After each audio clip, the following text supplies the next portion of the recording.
right, well, thanks for joining. Appreciate you guys being here today. So this is presentations on FOREWARN and safety. One more thing here.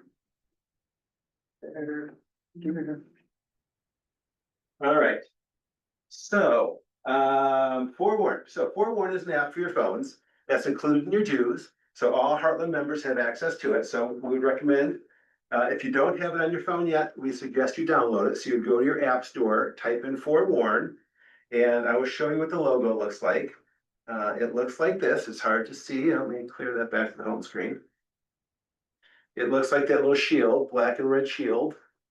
So you're gonna make sure that's on your app in the home store. And then when you go to do that now, though, you're not going to have the password that you need. So what you need to do first, Tamara, I know you've already done this, is to send an email to Heartland at info@heartlandro.com. And if the two of you want to send one email, then we can take care of it if you both need it. So info@heartlandro.com, and just say, please send me my FOREWARN password. And then staff at Heartland will email FOREWARN. Hello, come on in. Hi. So staff at Heartland will email FOREWARN, and FOREWARN will email you with your credentials to be able to log in. So that's how you're going to get access. And the reason for that is FOREWARN wanted everyone's information, and they were going to send you information, and we just felt like you should opt into them versus us opting you in. So that's why there's that extra step. But info@heartlandro.com, and you will get this app. So what does the app do? So I signed in, I had face enabled, so it popped right up for me. Once you do it the first time, you can have face enabled. It defaults to reverse phone search. So I'm going to type in my phone number first just to show you what it might look like. So type in my cell phone number. And where you would use this is if you get a call from a client, a prospect who's interested in doing real estate with you, and maybe it sounds fishy, or maybe it doesn't sound fishy. Maybe you should do it with everyone, and we're going to talk about policies in a minute as well. But when you are trying to safety check someone for a safety screen, then you put their information into this to come up and see what it pulls up. So I typed in my cell phone number, and if you can see this, there's 5 different responses. So my name and my age, my ex-wife's name and her age, my one son's name and his age, but not my other son, which I find interesting.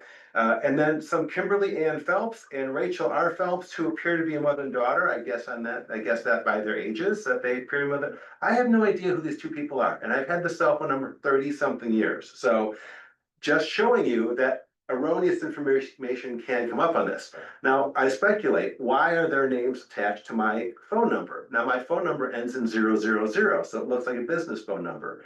Maybe on some application somewhere, they wrote down my cell phone number by mistake, and they meant to put down a different number that was close to my number and put this down, and so somehow it got recorded. Maybe they were using it fraudulently, I don't know, but it's interesting to see when that comes up. So let's click on one of them. So this is one of those two people. I'm going to say who it was.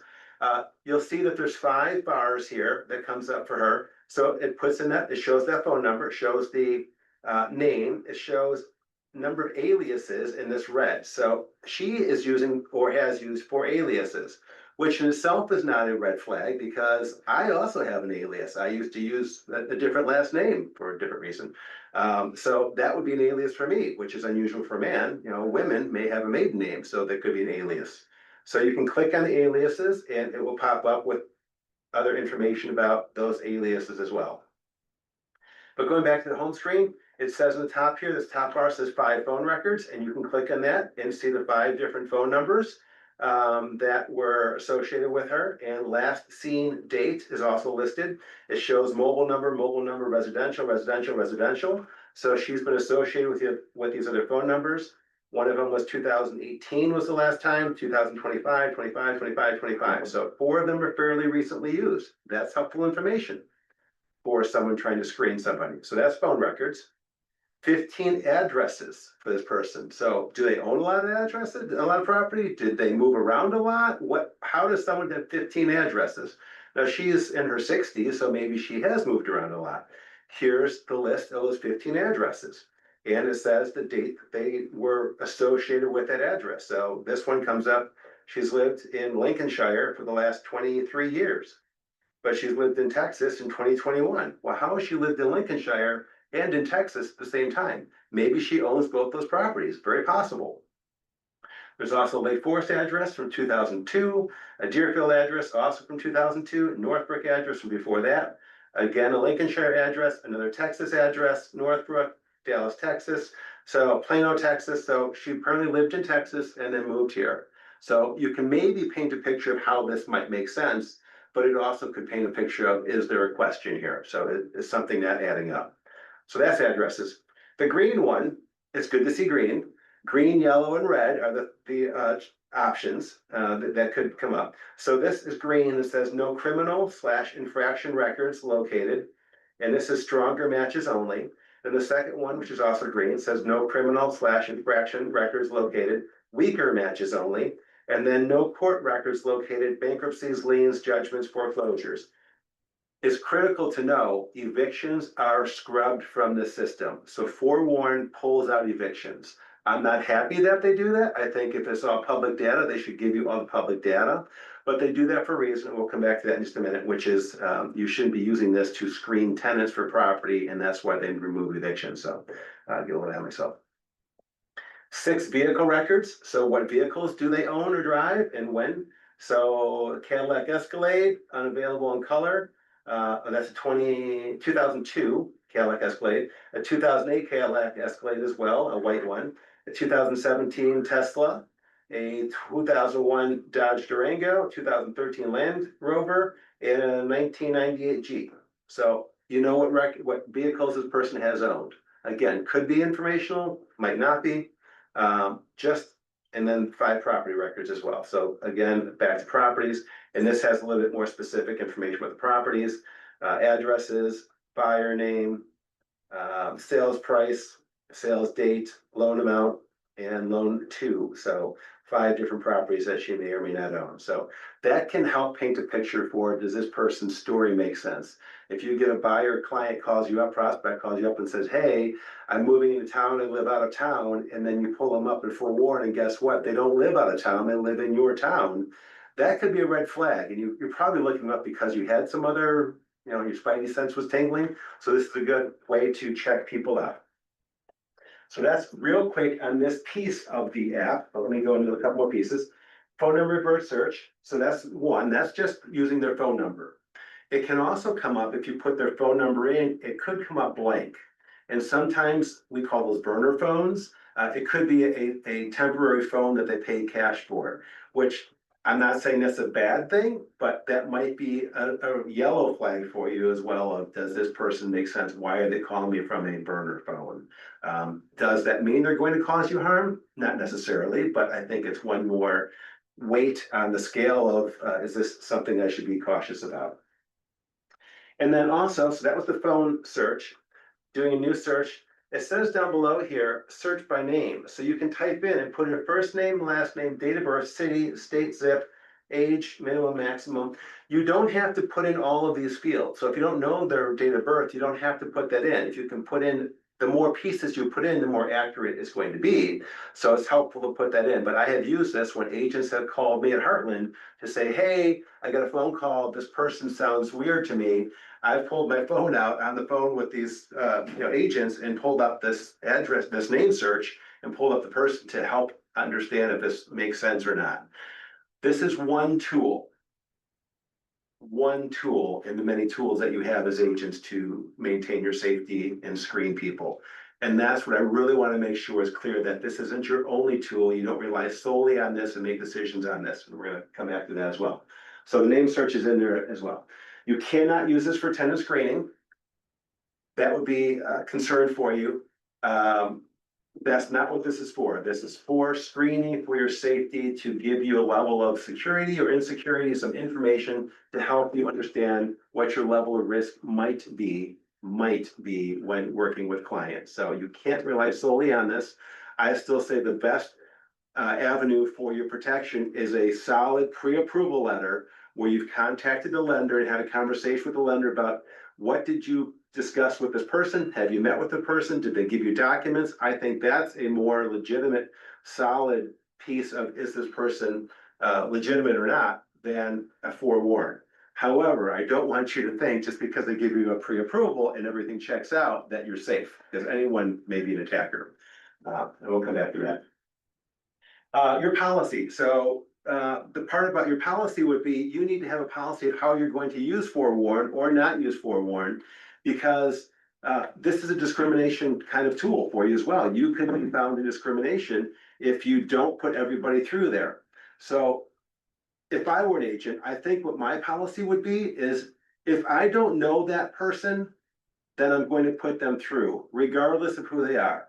So if my cousin calls me, my cousin wants to buy a home, I know my cousin. I don't want to know my cousin's history. I think I know it. I don't want to know that. So I would not put someone through who I know, but someone who I don't know. So if my cousin refers me to her best friend and I don't know that best friend, I'm putting that person through, even though I've got a good connection and my cousin can vouch for that person. I'm going to put her friend through the system because I don't know that person. I would recommend you write down your policy, you give it your office, and you keep it along with your independent contract agreement. I realize there aren't, that there are flaws in all policies, but I think that's a pretty solid one for how to protect yourself. The biggest piece is when you have a policy, you have to do that for everyone. So you can't skip someone because, oh, it's just my cousin's friend, so I'm not going to put them through. If you're going to put through anyone you don't know, then you put through everyone you don't know, is what I would. That's my thought. I'm not recommending it. I'm just saying that's what I would do. So that's quick on FOREWARN, not even quick. That was a detail of FOREWARN. A few safety reminders. I teach just the new member orientation, and I want to be sure I cover this here as well. What does a profile of someone who's likely going to attack you look like? A 25 to 55-year-old Caucasian male, typically middle or upper middle class, typically either white collar or professional, typically in a long-term relationship but not necessarily married. So what did I just describe? I described this. Yeah, Rob, you and I are probably in that category. So it's us. That's who you're more likely to be attacked by than the person who kidnapped and killed Beverly Carter in Little Rock, Arkansas. We don't have time for her story today, but it's a tragic story, of course. That was a drug addict, tattooed young guy who, you think stranger danger, that's the image you get. But that's not the profile of someone who's most likely going to attack you. It's this. And I'm not saying I'm going to attack you, but what I'm trying to say is if someone shows up and can talk smooth and is educated and, either married or not married, whatever, that doesn't mean let your guard down, because this is what's more likely going to attack you than someone else who fits a different kind of approach profile.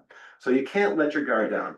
And the other myth is if you don't get attacked in the first showing, then you're safe because they're only going to attack you in the first showing. No, Beverly Carter was kidnapped and killed on her third showing with these people. And it turned out the husband and wife that working together, and the wife did show up, but that's again another story. So just keep in mind, I think this is the most critical piece of information we can share with you guys. So 2014, audience participation moment. 2014, I know we're going back a few years, but what was the #1 weapon used against agents in 2014? Hammer. Hammer, yes. You remember from orientation. It's stuck in your brain from you've been an agent a while. I always say I don't want to die by hammer. Don't want to die by hammer. So I think of the Crystal Lake bike path attack that took place about 7 years ago. That guy had a hammer and he was swinging the hammer at these two ladies he was attacking. They bring a hammer. Now, are they still going to bring a hammer? Is that the one today, 11 years later? No, I think it's probably going to be a gun, a knife, rope, mace, stun gun, something like that. But just you don't know what they're going to have, and anything can be used. And I've hit my thumb swinging the hammer before, and that hurts. I can't imagine getting hit in the head with the full swing of a hammer, and that's what we're talking about here. So safety is a concern. Don't present yourself as a target. Don't wear flashy jewelry. So I look at these 3 bullet points. Don't wear flashy jewelry, don't drive expensive car, $1 million producer, not only from a security standpoint, but also from a marketing standpoint. If you are marketing yourself as a top producing $1 million producer driving expensive car and flashy jewelry, yes, you're putting yourself out there as a target for crime. But I also think you might be turning away business. So I sold $70,000 condos. Now I had to sell a lot of them to make a living, but that was my bread and butter, was $70,000 condos. And if I drove up in an expensive car to a $70,000 condo listing, they might be thinking he doesn't need my listing. When the reality is I need every one of those $70,000 condo listings to make a living. So think about what you're promoting in the way of marketing as well as promoting to the public. So back to Beverly Carter's story. Aaron Lewis, the guy who kidnapped and killed her, after he was caught and in jail, he admitted that the reason why he targeted her was because she had advertised herself as $1 million producer, and he thought that meant she had millions of dollars, when the reality was that they were flat broke and about to file bankruptcy. So be careful about that from both a perspective, a marketing perspective and a safety prospect. Watch your clients. So we don't have time to get through the whole thing. In orientation, I talk about the front door and do a little exercise at the front door. But when you're at the front door and you're about to go in and you're doing that whole thing at the front door, just keep a quick eye on your clients. You don't have to steer them down, but you do want to look at them. Are they getting freaky? Because they're all going to get a little freaky. These bad people are not professional criminals, most likely. They're building themselves upward to that attack. And so you're going to see signs from them. There's a video on ABC News that I show in orientation as well. It's a 25-second clip of a guy who attacks a woman. So she was hosting an open house. Her butterflies are going off. Her spidey sense was tingling. She knew something wasn't right. She got outside. She's on the doorstep with this guy. And he's there, and he sees the camera. He even sees the camera. You can see he's fidgety and anxious, and he takes his hat off and looks at the camera. Why would you take your hat off if you're trying to conceal yourself when you see a camera? I mean, again, they're not thinking clearly. He has a bottle of water. His throat's getting dry. He takes a swig.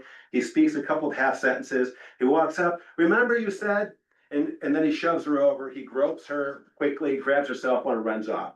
I believe if she had not gotten out of the house, it would have been a whole lot worse than just what happened on that street front. But that's they're building their way up. So just keep a look at your clients. How are they acting? Are they getting fidgety? Are they acting a little weird? Take stock into how they're behaving.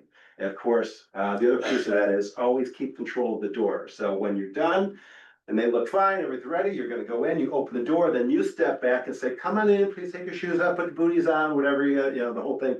But you let them go in first. You don't go in first with them behind you, because then they've got control of the doorway. And the doorway is the #1 point of attack. Yes, every room in the house has had an attack in it. We can talk about basements and bathrooms and bedrooms and probably every other room. But the doorway is the #1 place, either on the way in, which is typically the way in, or sometimes on the way out. But the doorway is the #1 point. So extra caution there, caution everywhere, but extra caution. All right, sign-in sheets. I used to say I wouldn't do a sign sheet. If I was doing an open house, I wouldn't have a sign sheet, because what the point, when I go to an open house, which is not often, but those kind of things in front of me, I play volleyball and there's a sign-in sheet, and I'll put my first name and I won't give my phone number, but if I see everybody else is giving the information, then okay, I'll give it. So I've changed my mindset a little bit. We had the McHenry County Sheriff's Department come in a few years ago and do a presentation, and they talked about how the handwriting was used to determine that somebody had been in the home. This was actually in central Illinois. That the person had been in the home when their defense was they had not been in the home, so clearly they didn't do the crime because they were never there. And they used a handwriting sample, even though it said something like Mickey Mouse at Disneyland or some other fictitious information. It was still useful for the police department. Here's what I would do though. If I were doing an open house, I would get my sign-in sheet, put in the 4 or 5 categories. I wouldn't have 12 categories, just the categories that you really want, maybe a phone number, maybe a city name. Do you really need their address? I don't know that you need their exact address. I think a city name is enough to get an idea where they're looking, where they live, but you decide what you want. So name, phone number, address, whatever else is you're looking for. And then the critical part is I would have somebody else fill in the whole sheet with some information that looked real, and somebody else fill it in with a different colored pen, second line. Then maybe I fill in the third line, so that you've got 3 or 4 lines filled in as if people had been to your open house. That does 2 things, in my opinion. One is when someone shows up at the open house, they look at it and go, oh, I don't think I'm going to give them my real information. Then they look at the sheet and go, oh God, everybody else has put it down. Okay, I'll give them my information too. Secondly, it says to the person coming in, 4 people have already been here today, and my open house is from 1 to 3, and it's 1:10, and there's already been 4 people through. This is busy. So what are the chances of, if I attack this agent, someone else is going to come in and catch me attacking them, and then I'm caught? So maybe I'm not going to attack this agent. Maybe I'm going to go to a different open house next week or whatever. If you can postpone that attack on you, great. I don't want anybody else to get attacked, but at least it's not you. That's the good news.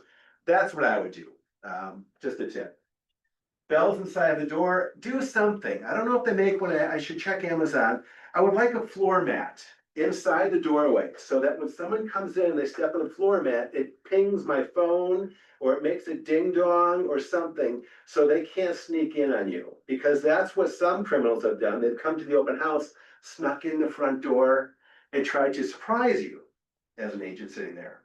This way, they step in, maybe they quietly got through the door, but now they step on the doormat, it rings me, and now you've surprised them. So that's what I would look for. You can put bells on the inside of the door. I'm just not sure bells are going to work. I think if they're going in the door quietly, that the bells probably won't chime, but do something. Of course, the best thing is never do open houses alone. Always have somebody with you. Never do open houses alone. I call it the triple A to Z options. So the first A would be the affiliate member. We have lots of affiliate members at Heartland, so we've got, I think of a couple of categories of people who you might want to reach out to.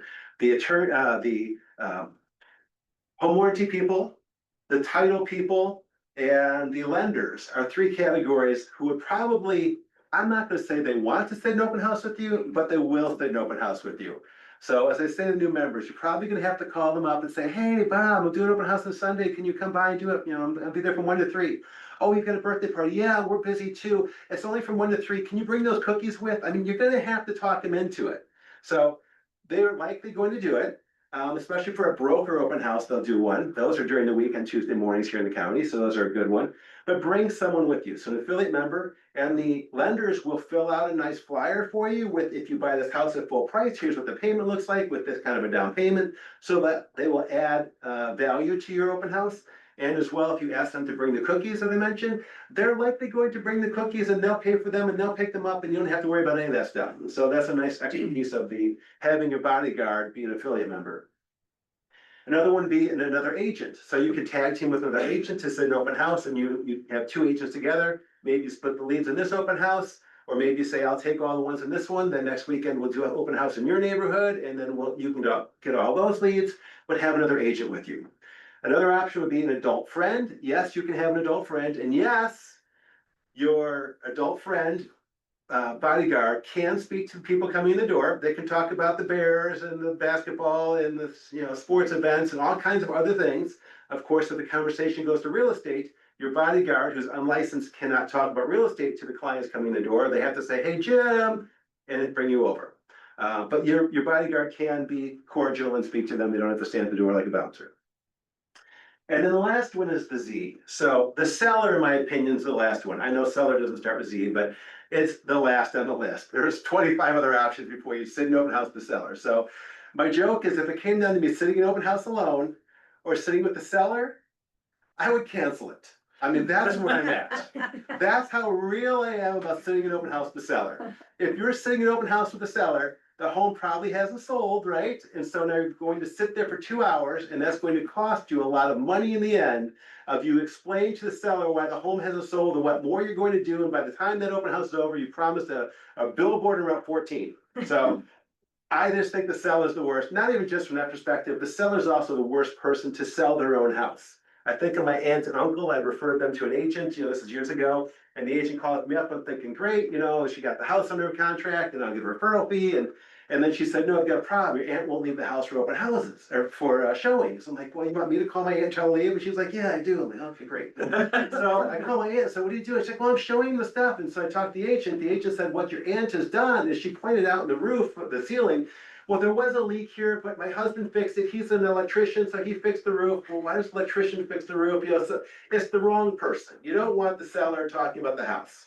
And she's talking about her teacup collection and how the curtains were not going with the house. They're going to take the curtains with them and get the sellers out of the house. And you don't want to sit in an open house for the seller. All right, open house checks. Highly recommend this.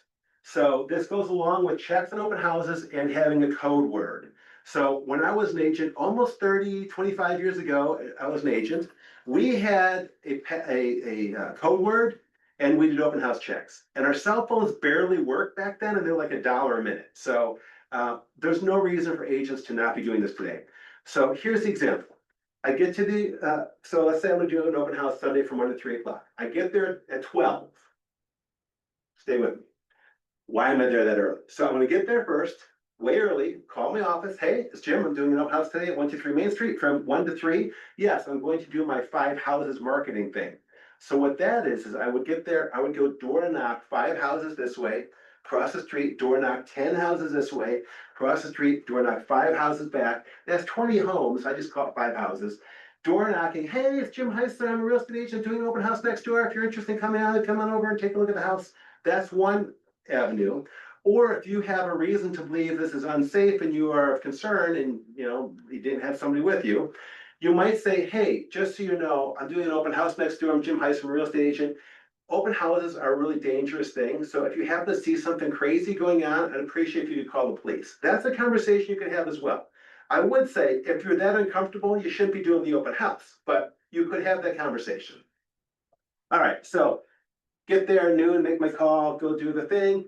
It's probably 12:45. It takes a while. Hey, it's 12:45. It's Jim. I just did my 5 houses open house thing, 5 houses market thing. Great. I'm going to put my directional signs out now. So then you drive and put those signs out to point everybody to the open house, which for some reason I hated that part the most. I don't know why. So it's 1 o'clock. I call back. It's 1 o'clock. Do the open house. If everything's fine, I'm doing the open house. 2 o'clock comes around. I call the office. Hey, it's Jim. Yeah, doing the open house. How are the Bears doing? Oh, great. They're winning. Yay. Because we got 4 in a row. So good. 3 o'clock comes around, I forget to call. They call me. They call me. If I don't answer my phone, they call the police. We were doing that 25 years ago when our phones barely worked. There's no reason to not be doing that today. How about this? 3 o'clock comes around, I forget to call, they call me, I pick up the phone. Hey, it's Jim. Yeah, I'm not feeling too well. Would you mind canceling my next appointment? Yeah, it's with Floyd Wakeman. The number's on my desk. Okay, thanks much. Bye. What did I do? I gave him a password. Our password 25 years ago was Floyd Wakeman. The person who's standing there with a gun to my head know I gave up my password. They don't know. Because what do they think the password is? Red or red folder. That's what they've been told passwords are. So if your passwords are red or red folder, you better change them because that's dangerous. So here's what happened 10 minutes before they call me. 2:50, somebody comes in. Because what's the most dangerous time of an open house? The end. So they come in, they take me, they throw a gun on me, whatever it is. My phone rings. I say, that's my office calling. If I don't answer it, they're going to call the police. My password is red folder. It's not, but they think it's going to be. I won't say that. I'll get rid of them so you can have my ATM card and take all the money you want. That's what I would say to the bad guy, because I would like to change their mindset from attacking me physically, especially if I'm a woman or a man, but to take my ATM card. Let's get them 1 or 2 notches down that list of where the attack's coming in. Then I grab my phone. Yeah, I'm not feeling well, which is not a lie, by the way, because I'm not, right? Floyd Wakeman. And now they know. Call the police. And I know at least someone knows that I'm in trouble and the police are on the way. So those are my highest recommendations. We're running out of time here. I think we're going to talk about videos. A lot of cell phone apps. So don't forget Central Lock, which you all have on your phone, has a safety feature on there as well. You can enable that. So when you use your phone to unlock a lockbox on the home, the safety app in Central Lock would start, and it will ask you every 90 seconds, are you okay? You click yes. Are you okay? Yes. Are you okay? Yes. How long does it take you to show a house? 12 minutes. So it's going to ask you around 5 or 6 times, 7 times maybe during that open house or that walkthrough. So if you're not feeling well, you click no. And when you set it up in FOREWARN in Central Lock, it's going to ask you who are your primary people, your safety people. And you put in your spouse, you put in, I would say probably not your managing broker, because your managing broker often has too many agents to be able to do this for all of his or her agents. But use your partner in real estate or find someone else who is flexible enough to come help you. One of our past presidents has a story of she accidentally clicked no, she wasn't okay, and her 2 people were trying to reach her. She gets done with the showing, she calls them up, what's going on? Like, we got the alert that you weren't fine and we're on the way to come get you. She's like, oh my God, I clicked that by mistake. So it works. So anyway, with that, we're gonna wrap up. We're done with time. Thank you for joining. Appreciate that.